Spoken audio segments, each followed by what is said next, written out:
नमस्कार, देश की बात में आपका स्वागत है। मैं हूं मनोज मानस। खबरों का रुख करेंगे उससे पहले देख लेते हैं इस वक्त की अहम सुर्खियां। पाकिस्तान के खिलाफ एक्शन की तैयारी में केंद्र सरकार। 24 घंटे में एनएसए अजीत डोभाल से पीएम ने दूसरी बार की मुलाकात। प्रधानमंत्री आवास पर हुई मुलाकात। देश की 244 जगह मॉक ड्रिल कल आयोजित होगी। युद्ध के दौरान बचाव के तरीके बताए जाएंगे। Civil defence district mock drill के लिए तैयार। पंजाब के जंगलों में आतंकियों का छिपाया विस्फोट पकड़ा गया। RPG IED wireless set grenade मिले हैं। डीजीपी बोले आईएसआई की स्लीपर सेल एक्टिव करने की प्लानिंग। वक्फ संपत्ति अनियमितता मामले में 9 जगहों पर ईडी की छापेमारी। ईडी के निशाने पर वक्फ बोर्ड के कुछ अधिकारी और संबंधित निजी व्यक्तियों के परिसर। जातिगत जनगणना पर मल्लिकार्जुन खड़गे की मोदी को चिट्ठी। सर्वे में तेलंगाना मॉडल को अपनाने की मांग। 3 सुझाव दिए। और एमपी में ओले गिरने की चेतावनी। यूपी समेत 27 राज्यों में आंधी बारिश का अलर्ट।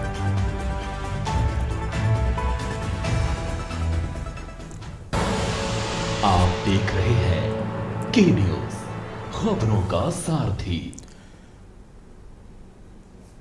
और अब खबरें विस्तार से। अहम खबर से बुलेटिन की शुरुआत करते हैं। पहलगाम अटैक के बाद भारत पाकिस्तान जंग के मुहाने पर हैं। दोनों देशों के बीच अभी कोल्ड वार जारी है। युद्ध की आग कभी भी भड़क सकती है। ऐसे में भारत ने अपनी ओर से तैयारी तेज कर दी है। केंद्र सरकार ने सुरक्षा तैयारियों को लेकर बड़ा कदम उठाया है। गृह मंत्रालय ने देश के कई राज्यों को कल यानी 7 मई को सिविल डिफेंस मॉक ड्रिल आयोजित करने के निर्देश दिए हैं। कल सभी राज्यों में युद्ध के सायरन बजेंगे। ये कदम ऐसे समय में उठाया गया है जब पाकिस्तान को डर है कि भारत पलटवार करेगा। पहलगाम अटैक का बदला लेने के लिए कड़ा रुख अपनाने की तैयारी कर रहा है। मॉक ड्रिल के तहत एयर रेड वार्निंग सायरनों का संचालन होगा। ये बड़े खतरे और दुश्मन की गतिविधियों को लेकर अलर्ट जारी करने से जुड़ा कदम है। नागरिकों और छात्रों को संभावित हमलों की स्थिति में खुद को सुरक्षित रखने के लिए आवश्यक नागरिक सुरक्षा तकनीकों का प्रशिक्षण दिया जाएगा। क्रैश ब्लैकआउट की व्यवस्था की जाएगी। इसके तहत दुश्मन की हवाई निगरानी या हमले से शहरों और ढांचों को छिपाने के लिए आपातकालीन प्रोटोकॉल लागू किया जाएगा। कुल 244 शहरों में मॉक ड्रिल आयोजित होगी।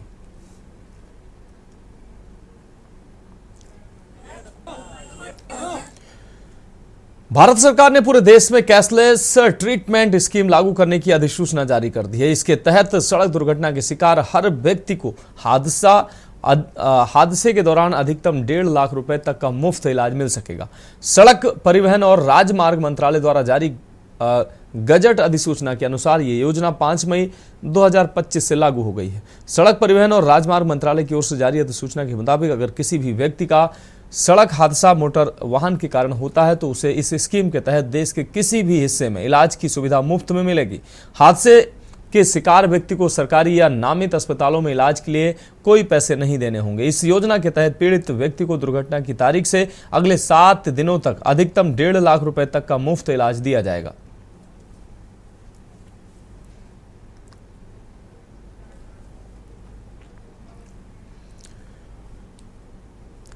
अब बात करेंगे अगली अहम खबर की। राजधानी लखनऊ से अहम खबर, जहां सीएम ने झांसी में आकाशीय बिजली गिरने का संज्ञान लिया। आकाशीय बिजली गिरने से जनहानि पर शोक व्यक्त किया है। मृतकों के शोक संतप्त परिजनों के प्रति संवेदना भी व्यक्त की है।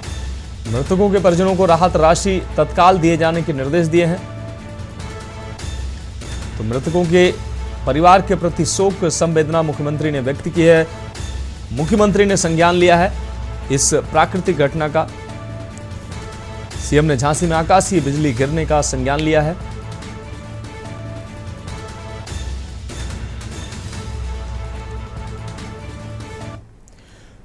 और अगली अहम खबर का रुख करेंगे लखनऊ से। अगली अहम खबर है, सीएम योगी ने एमएसएमई इकाइयों को लेकर दिए हैं निर्देश। मार्केट डिमांड के अनुरूप रहना होगा अपडेट। तो मार्केट डिमांड के अनुसार अपडेट रहना होगा। योगी ने यह बात कही। युवा उद्यमियों को ऋण दिलाने से पहले प्रशिक्षण मिले।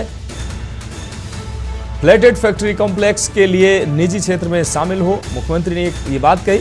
एमएसएमई में रिक्त पदों पर विशेषज्ञ से इन पदों को भरा जाए। उनके अनुभव और विजन का लाभ लिया जाए। उत्पादों की पैकेजिंग ब्रांडिंग का प्रशिक्षण दिया जाए। मार्केटिंग के लिए विशेष प्रशिक्षण दिया जाए। तो मुख्यमंत्री ने ये बातें कही हैं। ओडीओपी योजना लघु उद्योगों का पुनर्जीवन का आधार बनी है। मुख्यमंत्री ने यह बात कही। उत्तर प्रदेश में 77 उत्पादों को हासिल है जीआई टैग। इस वर्ष 77 अन्य को भी जीआई टैग दिलाने का लक्ष्य है। मुख्यमंत्री ने ये महत्वपूर्ण बातें कही।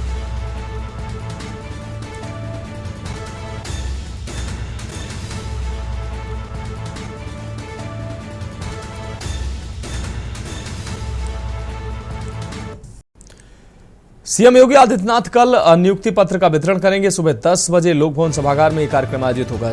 नव चयनित 494 सहायक अध्यापक 49 प्रवक्ताओं को नियुक्ति पत्र प्रदान करेंगे। माध्यमिक शिक्षा परिषद, आपको बता दें, माध्यमिक शिक्षा निदेशक महेंद्र देव इस दौरान मौजूद रहेंगे। 258 महिलाएं एवं 236 पुरुष अभ्यर्थियों को नियुक्ति पत्र मिलेगा।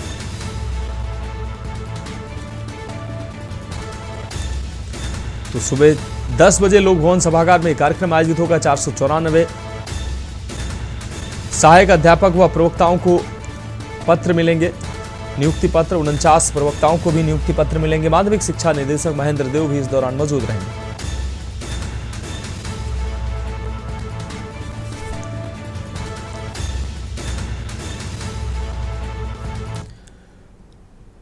और अगली अहम खबर कानपुर से है। कानपुर के चमनगंज के प्रेमनगर इलाके में हुए भीषण अग्निकांड में एक ही परिवार के 5 लोगों की जिंदा जलकर दर्दनाक मौत ने पूरे शहर को झकझोर कर रख दिया है। इस हृदय विदारक घटना के बाद आज दिल्ली से लौटे भाजपा सांसद रमेश अवस्थी ने पीड़ित परिवार के परिजनों से उनके आवास पर मुलाकात की और उनका हालचाल जाना। सांसद रमेश अवस्थी ने इस दौरान गहरी संवेदना व्यक्त करते हुए कहा, यह घटना बेहद दुखद और हृदय विदारक है। मैं समझ सकता हूं कि परिवार पर क्या बीत रही होगी। दुख की इस घड़ी में मैं और मेरी पार्टी उनके साथ खड़े हैं। पीड़ित परिजनों की मांग के अनुसार हर संभव मदद की जाएगी। सांसद को अपने बीच पाकर परिजनों का दर्द एक बार फिर छलक पड़ा। आपको बता दें कि इस अग्निकांड में एक दंपति और उनकी 3 मासूम बेटियों की जिंदा जलकर दर्दनाक मौत हो गई। इस घटना ने न केवल स्थानीय लोगों बल्कि पूरे क्षेत्र में शोक की लहर पैदा कर दी है। सांसद के इस संवेदनशील कदम और मदद के आश्वासन ने सोशल मीडिया पर खूब चर्चा बटोरी है। ये लोग पीड़ित परिवार के प्रति अपनी संवेदनाएं व्यक्त कर रहे हैं। देखिए, बहुत दुखद घटना है और इस दुख में हम सब लोग परिवार के साथ हैं। परिवार के लोगों से मिला और मैंने उनसे यही कहा कि जो भी हम लोगों से उनकी अपेक्षा है, हम लोग उनके साथ हैं। भारतीय जनता पार्टी के सभी लोग उनके साथ हैं। हमारे भाई सुरेश अवस्थी, हम सब लोग मिलके उनके परिवार वालों को ढांढस बंधाया है। जो अपेक्षाएं उनकी हैं हमसे, प्रशासन से, सब पूरी कराएंगे। इतना बड़ा कांड हुआ, देखते हैं शहर के जो आला अधिकारी हैं वो यहाँ पे नहीं है। देखिए, मैं तो आज आया हूँ और मुझे जैसे पता चला कि घटना हुई, कि कल शाम को फोन पे मुझे रात में बताया था, मैं तुरंत यहाँ आया। आला अधिकारियों से भी बात हुई। आला अधिकारियों ने भी कहा कि हमने जो भी प्रयास कर सकते थे उस आग लगने के बाद सब हमने किए हैं। सभी अधिकारी भी दुख की घड़ी में परिवार के साथ हैं। हो सकता है कोई अधिकारी ना रहा हो इसलिए ना आ पाया हो, लेकिन जब भी किसी भी अधिकारी की जरूरत होगी वो लोग आएंगे। निरंतर सब इसकी जांच चल रही है, आग के कारणों का पता लगाया जा रहा है। उसके बाद जो भी मदद हो सकेगी प्रशासन मदद करेगा, हम सब लोग मदद करेंगे।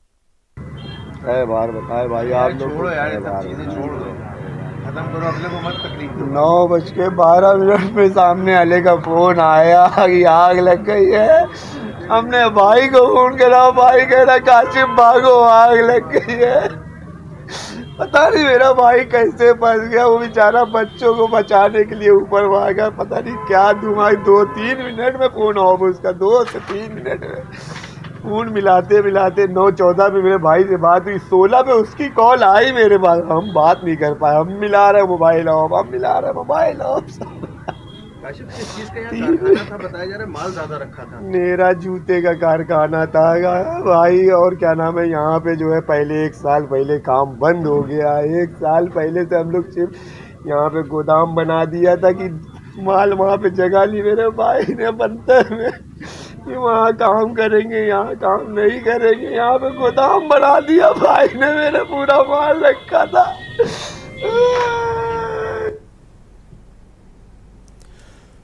तो बरेली के जिलाधिकारी ने देश में युद्ध जैसी आपात स्थिति की संभावना को देखते हुए जिले के सभी अधिकारियों की अहम बैठक बुलाई है। देश के 244 जिलों में मॉक ड्रिल कराया जाना है, जिसका उद्देश्य आपात परिस्थितियों में त्वरित प्रतिक्रिया और समन्वय सुनिश्चित करना है। इसमें सेना, पुलिस, चिकित्सा, स्काउट गाइड और नागरिक प्रशासन भाग लेंगे। मॉक ड्रिल से संसाधनों की उपलब्धता, संचार व्यवस्था और जनता की जागरूकता की भी परख की जाएगी।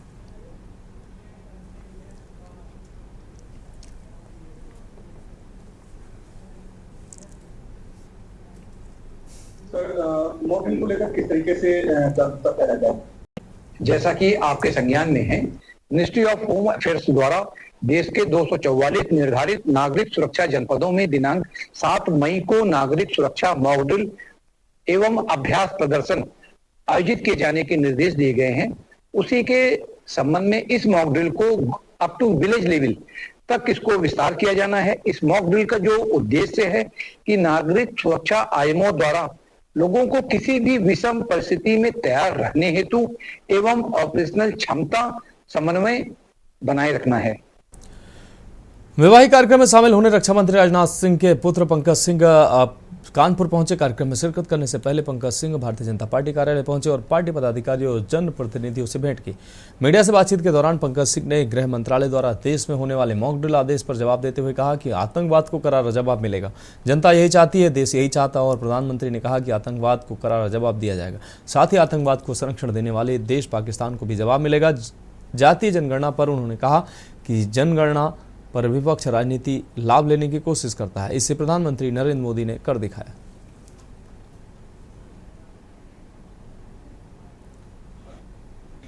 लोग, जनता यही चाहती है, देश यही चाहता है। प्रधानमंत्री जी ने भी कहा है कि आतंकवादियों को करारा जवाब मिलेगा। आतंकवाद को संरक्षण देने वाले जो देश है पाकिस्तान जैसे, उनको करारा जवाब मिलेगा और वो मिलेगा। जातीय जनगणना एक मुद्दा रहा है, विपक्ष विपक्ष कहता था, राजनीतिक सिर्फ लाभ लेने की कोशिश करता था, लेकिन किया तो आदरणीय नरेंद्र मोदी जी और भारतीय जनता पार्टी की सरकार ने। अगली खबर कासगंज से है, जहां जनपद कासगंज की पटियाली थाना क्षेत्र के देवरैया में बीती शनिवार को पुलिस की बर्बरता का शिकार पीड़ित परिवार से मुलाकात करने क्षेत्रीय सभा सांसद देवेश साकने के नेतृत्व में समाजवादी पार्टी का 10 लोगों के डेलीगेशन ने पीड़ित परिवार से मुलाकात की। इस दौरान क्षेत्रीय सपा सांसद ने राज्यसभा सांसद रामजीलाल सुमन ने पीड़ित परिवार की वीडियो कॉल पर मुलाकात कराई। इस दौरान पीड़ित परिवार ने बताया कि सांसद देवेश शाह को अपनी आप बीती बताई। वहीं सांसद एटा देवेश शाह ने कहा कि मामले की रिपोर्ट राष्ट्रीय अध्यक्ष को पेश की जाएगी। साथ ही डीजीपी से मुलाकात कर मामले की उच्च स्तरीय जांच करवाई जाएगी।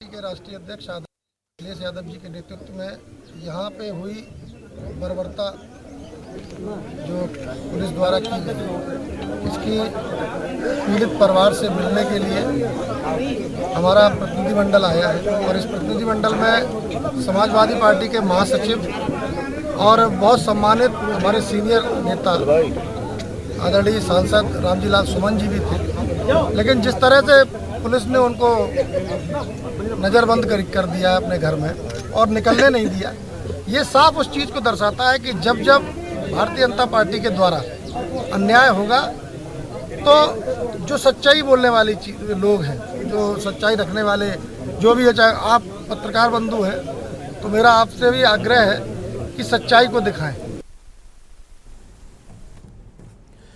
नगर निगम मुख्यालय में समग्र विकास को लेकर सभी प्रमुख अधिकारियों की महत्वपूर्ण बैठक संपन्न हुई। बैठक में अतिक्रमण, जल प्रदूषण, वायु प्रदूषण, भूजल गुणवत्ता, शिक्षा और शहरी विकास से जुड़े विभिन्न मुद्दों पर चर्चा हुई। बैठक की शुरुआत हटाए गए अतिक्रमण को दोबारा न होने देने के निर्देशों से हुई।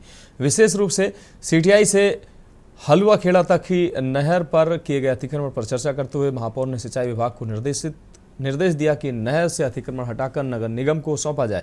गंगा नदी में औद्योगिक अपशिष्ट गिरने और नहरों की सफाई को लेकर मंडलायुक्त ने चिंता जाहिर की। उन्होंने गंगा प्रदूषण नियंत्रण में तेजी लाने को कहा है। वहीं वायु प्रदूषण पर पूछे जाने पर एक अधिकारी ने अभी ज्वाइन किया ही कहकर जवाब देने से कतराया, जिस पर महापौर ने नाराजगी जताई। बैठक में केडीए से तालाब और चारागाहों के गायब होने का जवाब तलब किया गया। केडीए ने स्वीकार किया है कि इन स्थलों पर अतिक्रमण हुआ है। महापौर ने हाल ही में प्रेमनगर में हुई 5 मौतों का हवाला देते हुए बिना मानक के बन रही बहुमंजिला इमारतों पर चिंता जताई और उन्हें कार्रवाई के निर्देश दिए।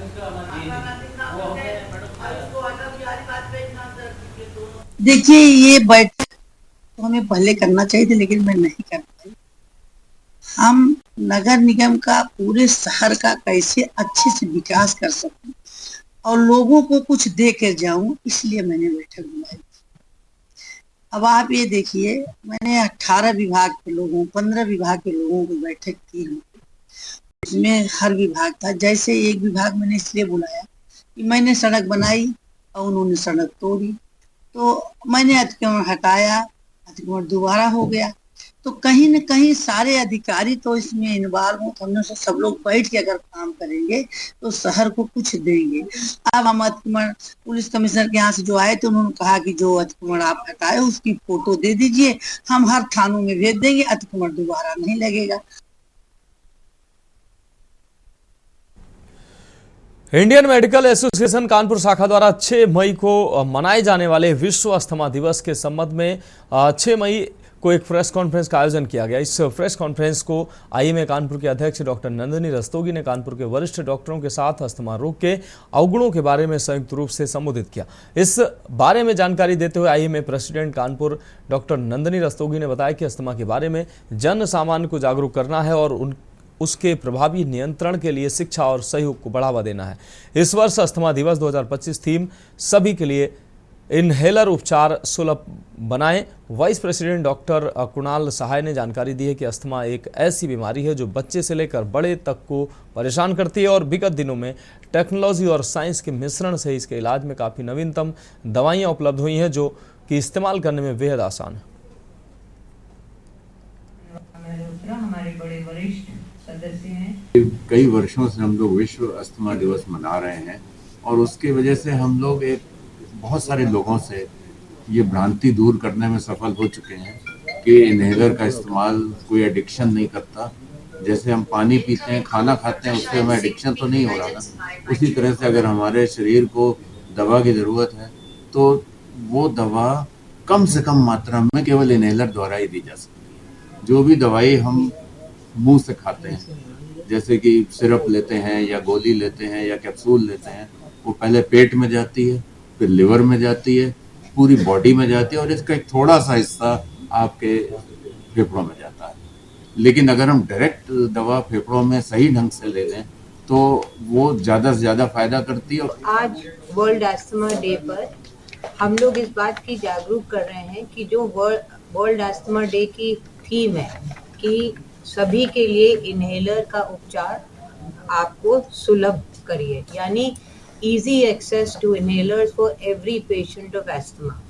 समाज में बहुत बड़ी ये भ्रांति है कि इनहेलर जो हैं वो सेफ नहीं होते, वो एडिक्टिंग होते हैं, लेकिन इनहेलर हर अस्थमा के मरीज के लिए फर्स्ट लाइन थेरेपी है।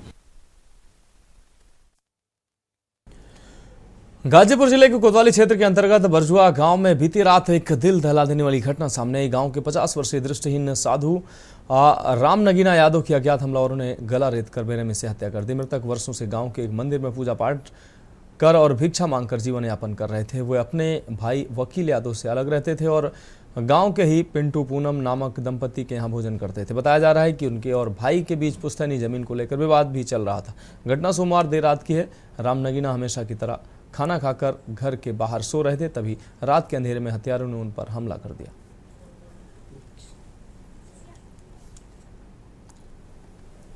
हम लोग को तो रात में शोर मचाए तो हम लोग सोचे रात में इधर नाच हो रही है तो लड़के सब शोर मचा रहे हैं। उसके बाद भोर में 3 बजे हम लोग को पता चला कि उनका मर्डर हुआ।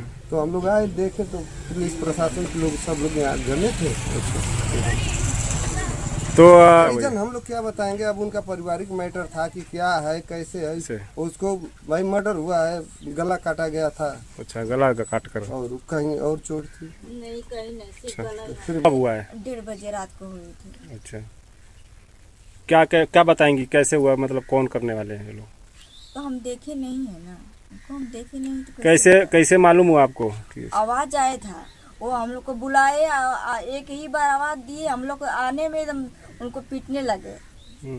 और उतने में तो उनका काम खत्म हो गया था।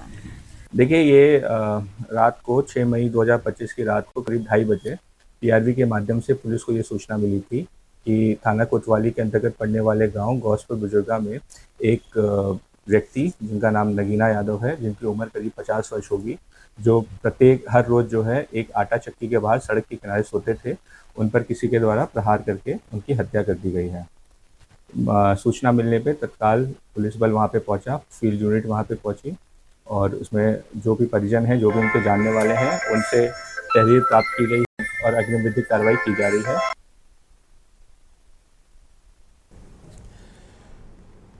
गणपत के सदरपुर क्षेत्र में ऑटो चालकों द्वारा नियमों की धज्जियां उड़ाई जा रही हैं। जहां 3+1 सवारी की अनुमति है, वहां एक ऑटो में 22 सवारी तक भरकर यात्रा करवाई जा रही है। ये जोखिम भरा सफर आर्थिक रूप से कमजोर लोगों की मजबूरी बन गया है। यातायात प्रभारी आलोक तिवारी ऐसे वाहनों को रोककर चालकों या यात्रियों को नियमों के प्रति जागरूक कर रहे हैं और सुरक्षित यात्रा का आग्रह कर रहे हैं।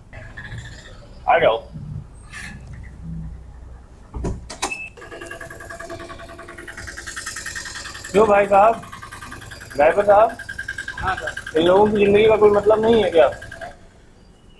खबर गाजीपुर से है, जहां साइबर क्राइम थाना में अचानक आग लग गई है। साइबर थाने में आग लगने से थाने के तमाम उपकरण, फर्नीचर और दस्तावेज जलकर राख हो गए। साइबर क्राइम थाने में बीती रात आग लगी। आग ने देखते ही देखते पूरे थाने को अपनी जद में ले लिया। घटना की सूचना पर फायर ब्रिगेड की गाड़ियां मौके पर पहुंची। फायर ब्रिगेड की टीम ने मौके पर पहुंचकर आग पर काबू पाया, लेकिन तब तक थाने का तमाम उपकरण जलकर राख हो चुका था।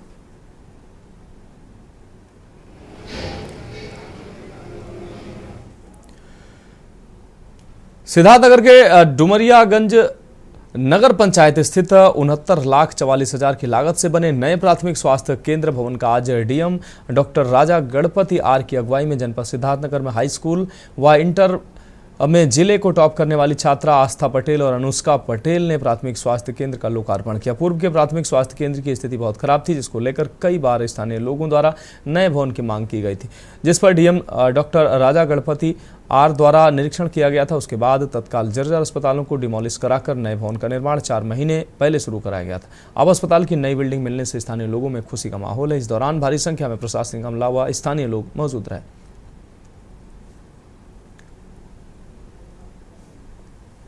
जो हमारा बोर्ड का टॉपर और हाई स्कूल का टॉपर बच्चे के माध्यम से आज प्राथमिक स्वास्थ्य केंद्र डुमरियागंज का उद्घाटन कर दिया गया है। इसका सिंपल सा एक संदेश है, जो बेटी बचाओ बेटी पढ़ाओ का जो शासन का प्राथमिकता है, इसका क्रम पर हम आज जिलाधिकारी का जो क्रिटिकल फंड एवं जिला खनिज नीति के माध्यम से इस निर्माण हमने कराया, तो बेटी का आगे बढ़ाना, इनका बढ़ावा देने के लिए और इनका विकास के लिए इनके माध्यम से आज सर पहले भी ये प्राथमिक स्वास्थ्य केंद्र था, पहले जीन शेन था बहुत, उसका हम लोगों ने पूरा तरीके से डेमोलिशन कर दी है। पीलीभीत के अमरिया थाना पुलिस को लगातार सूचना मिली थी कि उसके क्षेत्र में ऑटो लिफ्टर एक गैंग लगातार अपनी सक्रियता बनाए हुए, जिसको लेकर पुलिस ने अपने मुखबिर तंत्र को सक्रिय किया और इसका नतीजा निकला। पुलिस के हाथ में कुछ दिन में ये गैंग लग गया। मुखबिर ने पुलिस को सूचना दी उसके क्षेत्र में ऑटो लिफ्टर वाले आने वाले हैं, तो पुलिस ने अमरिया थाना क्षेत्र के सितारगंज मंडुलिया मार्ग पर एक बड़ा सेटिंग अभियान लगाया। तभी 2 मोटरसाइकिल पर सवार 4 लोग आते दिखाई दिए। पुलिस ने उन्हें रोका और गाड़ी के कागजात दिखाने को कहा। कागजात न होने पर उनका चालान करने के लिए अपने ऐप का उपयोग किया, तो उसमें जो गाड़ी पर नंबर पड़ा था उसके अलावा कोई और नंबर आया। पुलिस इन चारों ऑटो लिफ्टरों को थाने लेकर आई और इसे सख्ती के साथ पूछताछ की गई, तो उन्होंने अपना नाम मनीष कुमार, अरविंद ठाकुर, गोविंद राम और समीर बताया। ये सभी लोग उधम सिंह नगर उत्तराखंड के रहने वाले थे, जो उधम सिंह नगर, बरेली, पीलीभीत जिलों से मोटरसाइकिल चोरी की घटना को अंजाम दिया करते थे।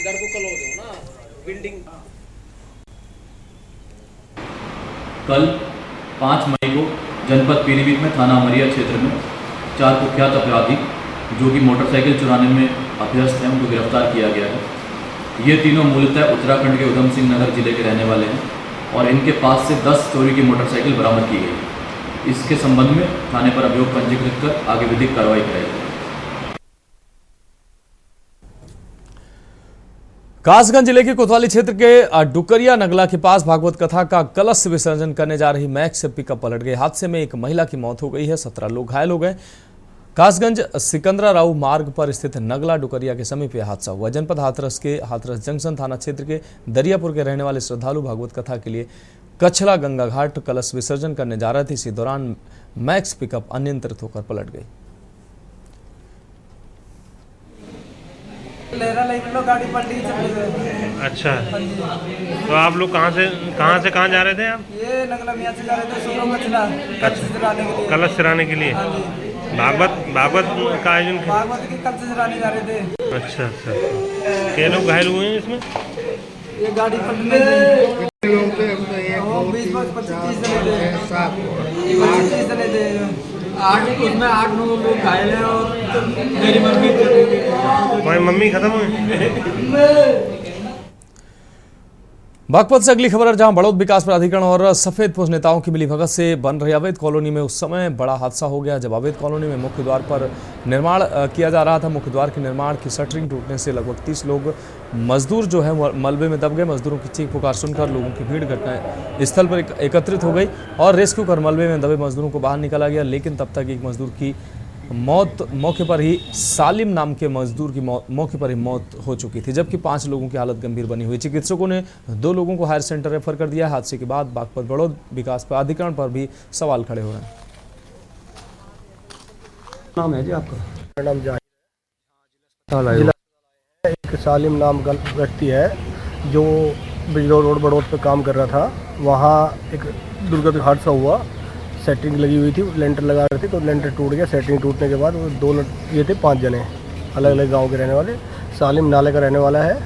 सालिम की जो है मृत्यु हो चुकी है और जो 4 जने हैं जो सिविल हॉस्पिटल आए थे, जिसमें 2 तो मेरठ रेफर कर दिया, जिसमें एक का पैर टूटा हुआ है, एक का हाथ टूटा हुआ है और 2 आदमी जो अभी कलेक्ट्रेट में है एडमिट, उनके हल्की हल्की चोटें हैं। कहाँ पे थे?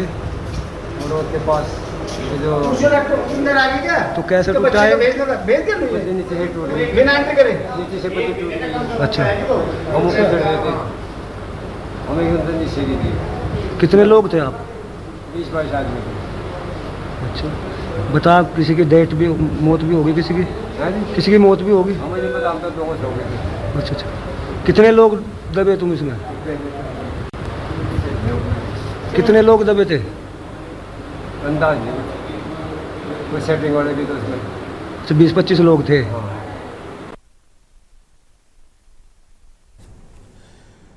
कासगंज से अगली खबर है, जहां पटियाली थाना क्षेत्र के गांव देवरैया में पीड़ित के घर में आज पुलिस के डर और खौफ से शादी की खुशियां फीकी पड़ गई। शादी में जाने के लिए न तो कोई रिश्तेदार तैयार, न कोई ग्रामीण, जिससे पीड़ित के घर मात्र चंद लोगों को लेकर बारात में जाएंगे, दुल्हन को घर ले जाएंगे। आपको बता दें कि कासगंज की कोतवाली पटियाली क्षेत्र के गांव देवरैया में बीती शुक्रवार की रात मूलचंद बघेल पुत्र प्यारेलाल के अज्ञात चोरों ने चोरी कर ली इनके घर पर। जब पीड़ित ने इसकी सूचना पुलिस को दी तो मौके पर जाकर पुलिस ने उल्टा पीड़ित को धमकाने लगी। इंस्पेक्टर राधेश्याम कश्यप ने कहा कि रात में जाकर अपने घर की रखवाली किया करो। इसी बात को लेकर पीड़ित परिवार व ग्रामीणों से पुलिस की नोकझोंक हो गई, जिस पर पटियाली इंस्पेक्टर राधेश्याम कश्यप आग बबूला होकर लोगों को पीटने लगे। मामला बढ़ता देख सीओ पटियाली मौके पर पहुंच गए और ग्रामीणों को जमीन पर गिराकर मारपीट की, जिसका वीडियो सोशल मीडिया पर वायरल हो रहा है। इतना ही नहीं, पुलिस ने पीड़ित के घर में घुसकर घरेलू सामान के तोड़फोड़ की, पूरा गांव छावनी में तब्दील किया गया। यह नज़ारा देखकर क्षेत्रीय जनता में पुलिस का भय व्याप्त हो गया। सन्नाटा सा पसरा हुआ है का। अभी आप आए हो तो इनकी हिम्मत हुई है बाहर निकलने की। अगर आप लोग नहीं आते तो सभी लोग अपने घरों में बंद रहते हैं कुंडी लगा करके। इतना डर का माहौल बना हुआ है पूरे गांव में। बारात जानी है तो किस तरह का माहौल है? आज बारात जानी है तो ये ऐसे समझिए कि एक बारात में कोई जाने वाला जो है कि व्यक्ति नहीं बचा है। सब कोई अपने डर के माहौल के कारण अपने घरों में बैठे हुए हैं, कोई जाने को तैयार नहीं। मैं कुलदीप बघेल का पिता हूँ। अच्छा, क्या घटना हुई थी गाँव में? घटना ये हुई थी, आज से 8 दिन पहले हमारे गाँव में एक चोरी हुई। उसमें FIR दर्ज कराई गई, यानी सूचना दी गई, लेकिन उसमें पुलिस ने कुछ नहीं कर पाया। दूसरी घटना ये, हमारे ही परिवार में 2 शादियां थी, तो ये उसी रात को जिस दिन ये घटना हुई है 3 तारीख को, उस दिन उस घर में नकाब लगा हमारी चाचा के घर में, और उसमें से जो भी शादी के लिए हम व्यवस्था कर रहे थे वो नकदी हमारी लगभग जेवरात 10 लाख रुपए से ऊपर के चले गए। इस टाइम हम मौजूद है गांव में। यह वही गांव है जहां पर चोरी के बाद पुलिस जब छानबीन के दौरान आई, उस समय पीड़ित परिवार को पुलिस ने जमकर पीटा। पीटने के बाद यहाँ पर पूरे गांव में दहशत का माहौल पैरा हुआ है। वहीं आज सपा का डेलीगेशन पीड़ित परिवार से मिला और उन्होंने ये कहा कि वह पूरी रिपोर्ट बनाकर उप मुख्यमंत्री अखिलेश यादव को देंगे। साथ ही उन्होंने पीड़ित परिवार को पूरा आश्वासन दिया है। वहीं आपको बता दें, पीड़ित परिवार में एक दीपक नाम का युवक है जिसके यहाँ शादी होनी है। आज शादी का माहौल यहाँ भय के माहौल में बदला हुआ। आप देख सकते हैं मेरे पास पीछे टेंट है, यहाँ जहाँ जश्न होना चाहिए वहाँ एक तरह से खाली टेंट पड़ा हुआ है। और यहाँ पर आपको बताएं, पीड़ित परिवार के कोई भी रिश्तेदार इस शादी में आने को तैयार नहीं है। साथ ही गांव के लोग भी इस शादी में बहुत कम जाएंगे। पीड़ित के पिता ने बताया कि शादी में सिर्फ 5-6 लोग जाएंगे और दुल्हन को लेकर कासगंज ले आएंगे। कासगंज से केली इंडिया के लिए प्रशांत सोनी।